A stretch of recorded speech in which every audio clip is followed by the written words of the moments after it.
ইদ্রিস কান্দলাবী রহমতুল্লাহ আলাইহি বর্ণনা করেছেন, উনি মক্কা শরীফে গেছেন, যা দেখে ওনার এলাকার এক গোয়াল চিনেন? গোয়াল চিনেন? স্বর্ণ বেচে।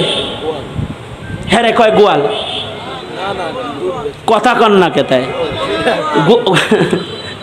গোয়াল চিনেন? গোয়াল কি বেচে? হ্যাঁ, দুধ সংগ্রহ করে গোয়াল। এই ছোট কাজ করে এরকম একজন গোয়াল। উনার এলাকার এক গোয়াল বেটা রাখাল, গরুর রাখাল, উনার এলাকার এই গরুর রাখাল, উনি হজে যায় দেখে যে গরুর রাখাল আরবি ড্রেস বুঝছেন, সুন্দর আরবি জুব্বা পরছে, লাল রুমাল গাদ্দা একটা মাথায় আছে, সুন্দর দামি একটা ফ্লাক্স হাতে, আরবিগের মতো মক্কা শরীফের ভেতরে মসজিদুল হারামের মধ্যে সে মানুষকে গাহওয়া খাওয়াইতেছে, আর তার বাচ্চাটাও তার হাত ধরে ধরে বাপের সাথে সাথে ঘুরতেছে। ওনাকে বললেন, কি রে গোয়াল্লার ঘরের গোয়াল্লা, তুই হলো গোয়াল, এনে আইলি কেমনে, এরম কেমনে? গোয়াল বলে, প্রেমের রশি টেনে নিয়ে এসেছে। আল্লাহু আকবার, জোরে করে বলেন আল্লাহ। এটা প্রেম লাগাইছিলাম তো, প্রেমে টাইম না লয়ে আইছে আর কি। জালালউদ্দিন রুমি রহমতুল্লাহ আলাইহি বলেন, একটা পিঁপড়া কাবার সাথে প্রেম লাগাইছে, নবীর সাথে প্রেম লাগাইছে। জালালউদ্দিন রুমি বলে, পিঁপড়া 7 সাগরের ওই পার থেকে কাবার প্রেমে, নবীর প্রেমে কান্দে। সাহিল সে লাগা দে মেরে ইশকো কা সফিনা,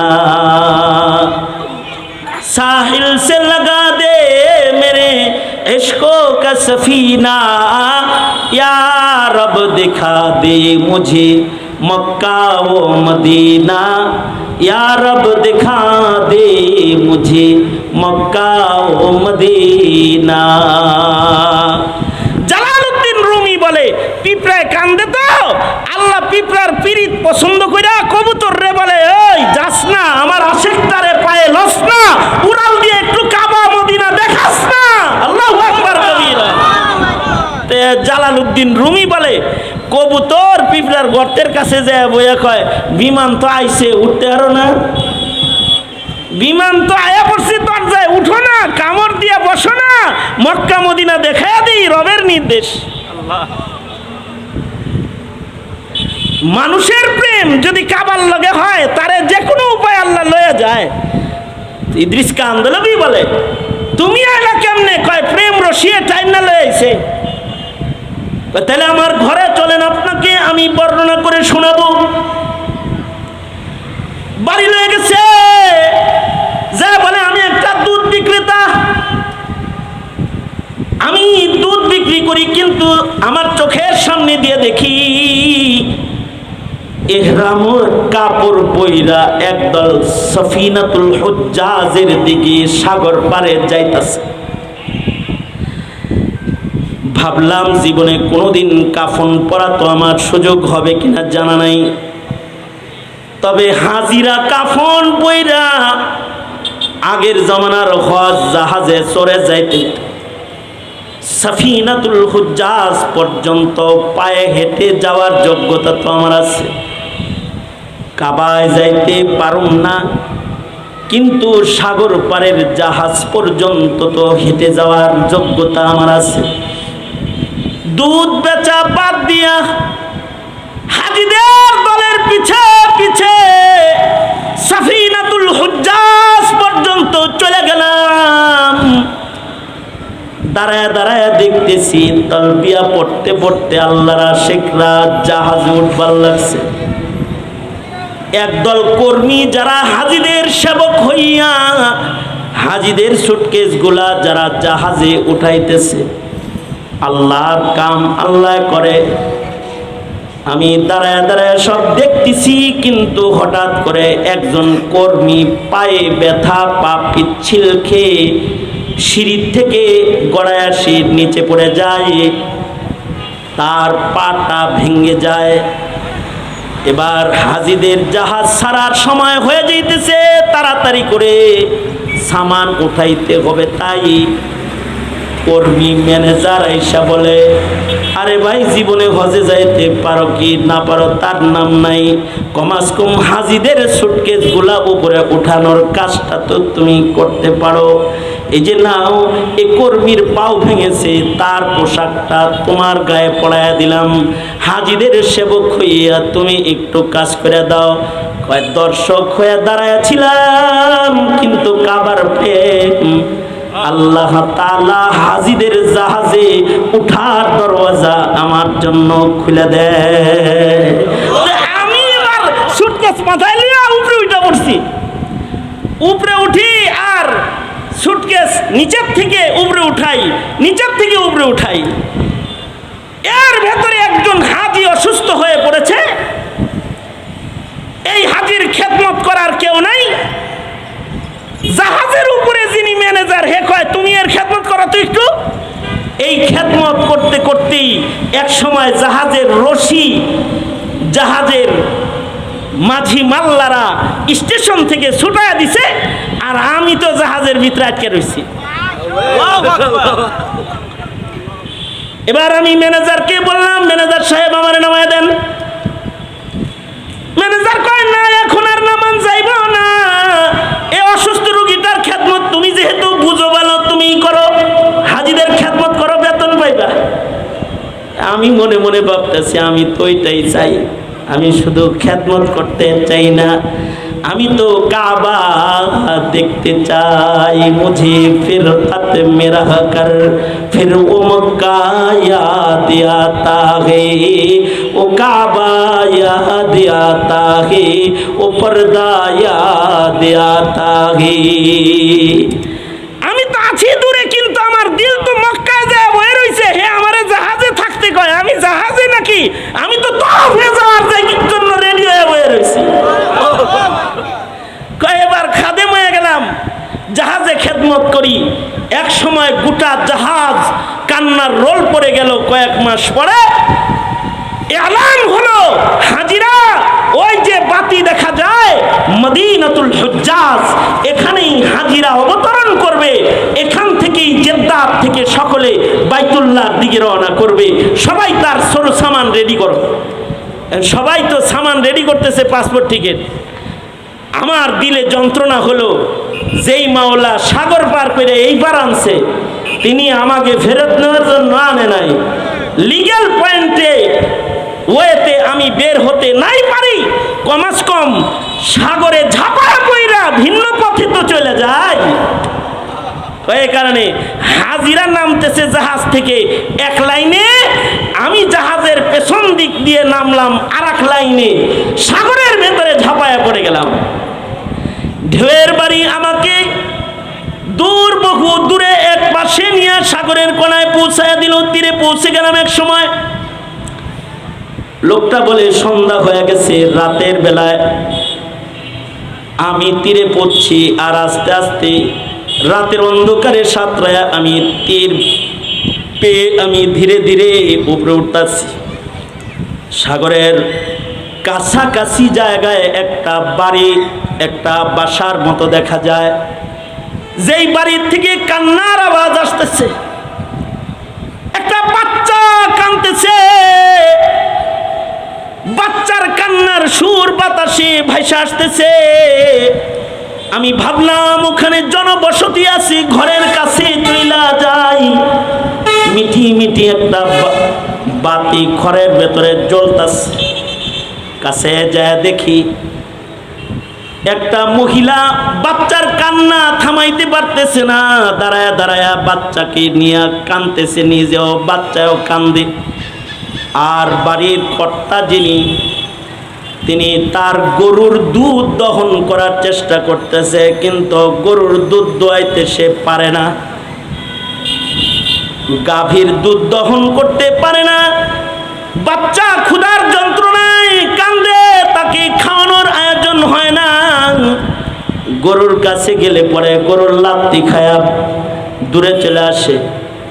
আমি তামাশা দূর থেকে দেখে ধীরে ধীরে কাছে যায় আওয়াজ দিয়া বললাম, এই ভাই, ওই কাম তোর না, ওই কাম আমার।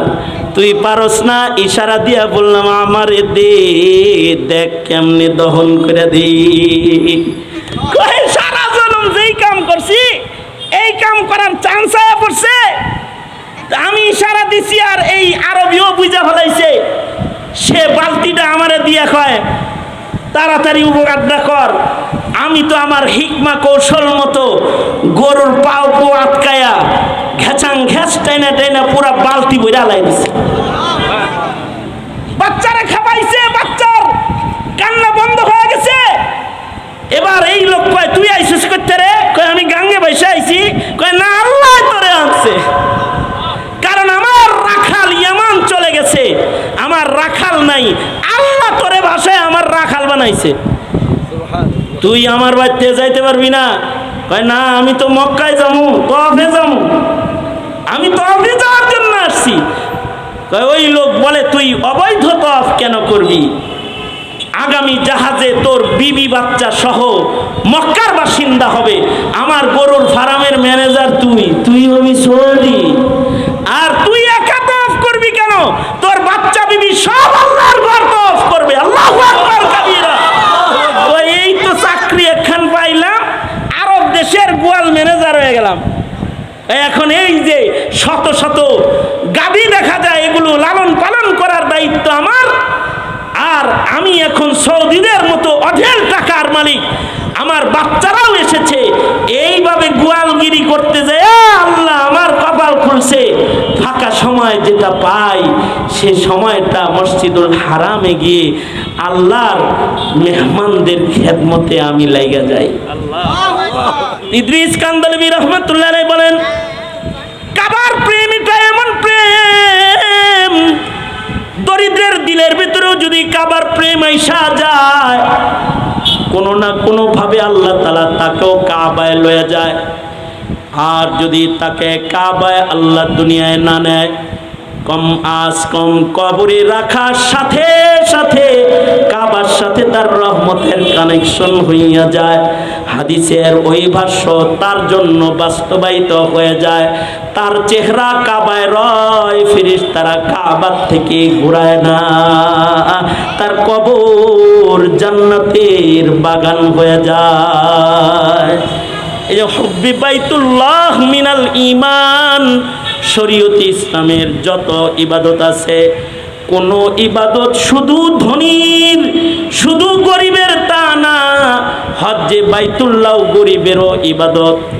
হজ্জে বাইতুল্লাহর মৌসুমে গরিবরা প্রেম প্রকাশ করবে ঘরে বৈশা, ধনীরা প্রেম প্রকাশ করবে কাবা বাইতুল্লাহতে যাইয়া। এই ইশকের জন্য, প্রেমের জন্য আল্লাহ মানুষ বানাইছে। ওয়ামা খালাকুতুল জিন্না ওয়াল ইনসা ইল্লা লিয়াবুদুন। সুতরাং মৌসুমুল হজ চলছে, হাজিরা যাচ্ছে, আর আপনাদেরকে আমি আজকে দাওয়াত দিয়ে গেলাম, আপনারা কাবা প্রেম প্রকাশের ইবাদত করবেন, দরিদ্র ধনী সকলে মিলে। একবার যে গেছে সে বারবার যাওয়ার কামনা প্রকাশ করে প্রেমের রশি বাইতুল্লাহ লাগায় দেব। এই প্রেম প্রকাশ যত সবল হবে, আল্লাহ পাকের গোলাম আমরা তত সবল হব। এটাই আল্লাহ পাকের চাওয়া। আল্লাহ তাআলা এই প্রেম ভালোবাসা প্রকাশ পদ্ধতিগুলো আমাদেরকে বুঝার তৌফিক দান করেন। কখনো কখনো মালের প্রেম না, শুধু কাবার প্রেম না, তওয়াফের প্রেম না, সাজদার প্রেম না, কখনো কখনো রবের প্রেমে জীবন দিতে হয়, আর রবের দিন রক্ষা করে প্রেমিক হতে হয়। তখন শাহাদাতের দস্তরখানকেও আপনায় নিতে হয়। এগুলো প্রেম। এই রকমারি প্রেম করার জন্যই আল্লাহ তাআলা যে মাখলুকটাকে বানাইছেন তার নাম হলো ইনসান, যে হবে মাহবুবুর রহমান। সে আল্লাহ পাকের মাহবুব হবে, প্রিয় হবে, হবে, এমন এক প্রিয় জায়গা সে পাবে যে অনন্ত অসীম কাল মানুষ হয়ে সে আল্লাহর জান্নাতে আল্লাহর বন্ধু হয়ে রবে। আল্লাহ তাআলা আমাদেরকে এই প্রেম প্রীতি বুঝার তৌফিক দান করেন, আর দুনিয়ার প্রেম মায়াজাল থেকে আমাদের বিচ্ছিন্ন হয়ে আল্লাহ পাকের প্রেমিক হওয়ার সুযোগ আল্লাহ আমাদেরকে দান করেন। এ পর্যন্ত বলেই আমার সংক্ষিপ্ত কথা এখানেই ইতি টানছি। जो कुछ हुआ या रब तेरे करम से हुआ, जो कुछ होगा तेरे करम से ही होगा। আর এই প্রেমের পরীক্ষার ধারাবাহিকতা একবার দিয়ে দিবে, শেষ হয়ে যাবে তা না, এর পরম্পরা কিয়ামত পর্যন্ত চলবে। সুতরাং এই প্রেমের পরীক্ষায় উত্তীর্ণ হতে জীবন দিতেও ইসলামের জন্য সব সময় প্রেমিক হিসেবে রাজি থাকতে পারবেন তো ইনশাআল্লাহ? এই বাস এটাই কামনা, এটাই বাসনা। আল্লাহ তাআলা আমাদের সবাইকে কবুল করুন।